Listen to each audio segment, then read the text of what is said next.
Hello and welcome back to another video.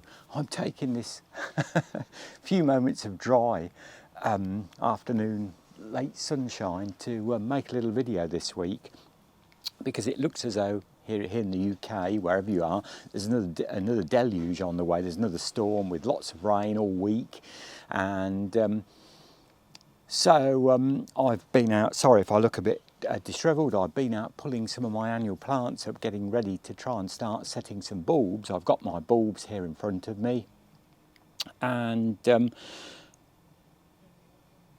every time of this year I remember a story that my grandfather told me. As I think I've mentioned before, he was a market gardener, and his father had been a market gardener, and his father had been a market gardener. So we go back many, many years in the gardening world. We're going to try and promote and say, you know, everybody, you know, whether you've got a garden, a big garden, a small garden, you've even got just, you know, a balcony, everybody, you know, in my view, should always plant a few daffodils. It doesn't break the bank. A few daffodils in a simple tub or a simple pot, even some of the dwarf daffodils, the tete-a-tete type, you know, and they look so lovely, and that they're one of the first bright, you know, bulbs to come out. But an interesting story that was told to my grandfather, and it has been brought more to light in the last few years by the RHS, the Royal Horticultural Society, in the period. Just like at the start of going back to the First World War period, about 1913, 1914. I mean, the Great War, the First World War started in August 1914, but around that period, daffodil growers were having huge problems.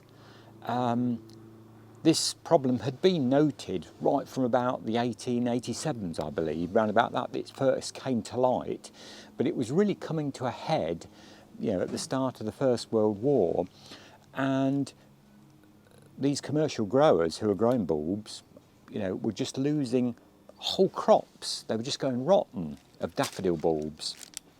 And I believe one grower lost over £12,000 worth of bulbs in 1916, which you think of that, what that equates to today. That's a huge amount of money that these companies were going and lost, and a lot of these bulb companies were facing bankruptcy by this time. So the RHS couldn't really do a lot about it in the early part of the First World War, because basically they were promoting growing enough food, for the country to survive on, much like the Second World War again. But by 1916, this had got such an issue, they decided to ask a very clever horticulturalist by the name of James Kirkham Ramsbottom. Now, beautiful name, and I'm sure it's perhaps a name some of you have never heard about.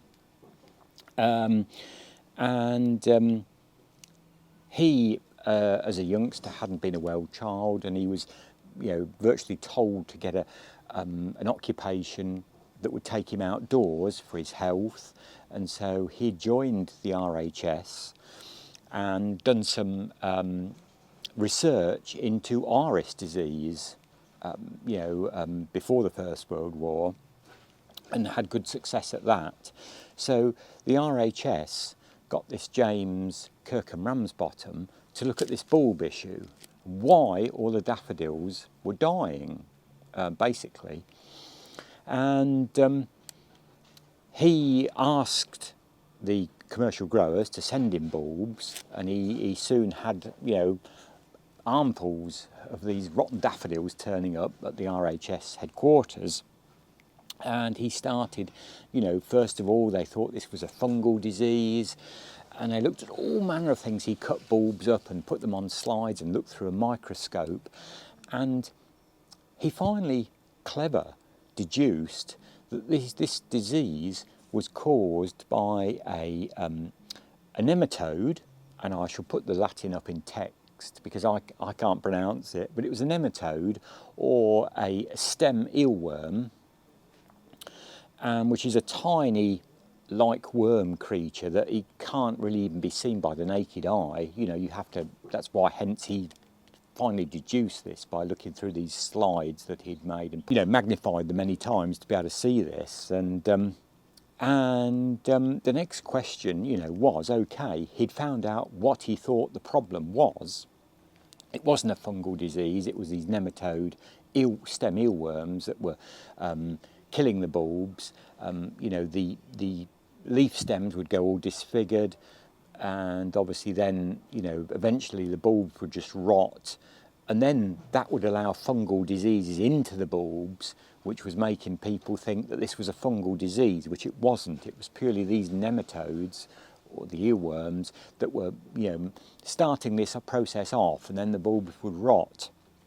Well, he very cleverly then came up with the idea that if you soaked the bulbs in hot water for 2 to 4 hours, and when I say hot water, we're talking about, I think it's 110 Fahrenheit, that's about 43 degree Celsius, hot water, and if you soak the bulbs in there for 2 to 4 hours, it would kill these nematodes, and the bulbs will be perfectly all right and keep sound, and you'd be able to plant them out like I hope to do with these at some point when it dries up. So a very clever bloke, this James Kirkham Ramsbottom, a name forgotten, but if you look back and think, without him and without his research in 1916 on this, it's thought probably a lot of the older varieties of daffodils we would have lost. Obviously at some point, eventually somebody would have also come up with this idea, but he actually, by doing this at that particular time, saved a lot of the old daffodils. One name that comes to mind is an old daffodil called Carlton, which is still available, and you can still buy that today. Well, if he hadn't have done, this research and found out how to control this nematode, we would have lost an awful lot of daffodils.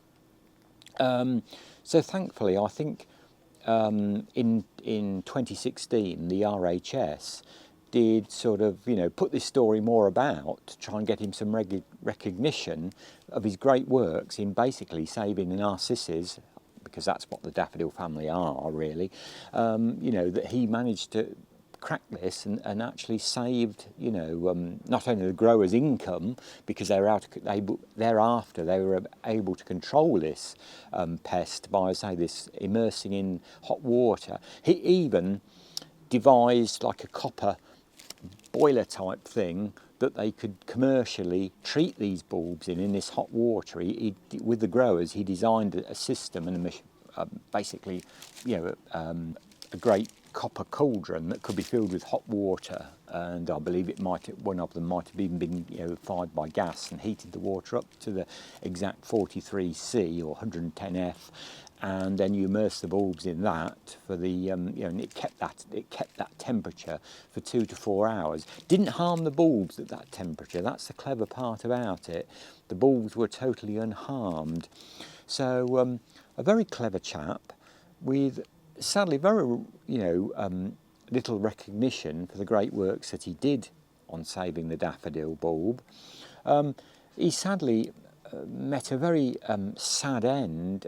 He went to lecture in New York, I believe, and it's unknown what happened, whether he took his own life or whether he fell, but he fell out of a window on the 19th floor of the McAlpine Hotel in New York, and obviously sadly died, falling out the 19th floor. There's not a lot of, sadly, hope, for anybody that does that.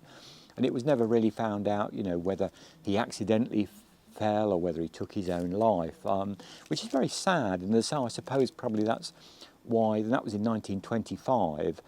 So not many years after he'd done this sterling work on solving this, huge problem of the daffodil and its survival.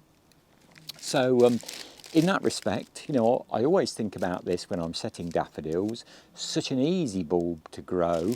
If I put my glasses on, I can tell you what these are. These are a good old variety called Narcissus daffodil, as I say. Call them what you like. This is King Alfred, and a lovely variety. And these are nice bulbs. It's not all about size with daffodil bulbs. You know, you want a nice firm. If the bulbs are squishy, you know, just give them a gentle, bit like, you know, telling when a pear's ripe. You know, you can always tell when pears are ripe. Bulbs should be firm, and that's so much more important. If they're squishy, and if they're very squishy, don't bother to set them. Throw them out. You know, I normally try to do them in sort of very informal drifts. I dig roughly a rough circle out, 4 to 6 inches deep. It's not really critical, but say anything from 4 to 6 inches deep. Then place the bulbs in a kind of drift in that circle, and then just fill it back with soil. Job done. You know, that to me is so easy gardening, isn't it? And you know, they are so bright and cheerful. You know, often these bulbs come here, you know, in late February, early March, depending on what variety you set. But it's, you know, it's after a dull, probably a wet, can be a cold winter. They'll still come up, and they look so wonderful, you know, in their radiant yellows, and whites and pinks these days, because there's so many bulbs to choose from. I think I've got some more. I don't know what variety these are. Oh, these are Narcissus geranium. They're 12 to 14 centimetre. And there again, these are quite nice bulbs. Not the biggest of bulbs, but that's not important. You know, it's to my mind, when buying bulbs, you want nice firm. Now you see there, I've got one out of them that is very squishy, and can we?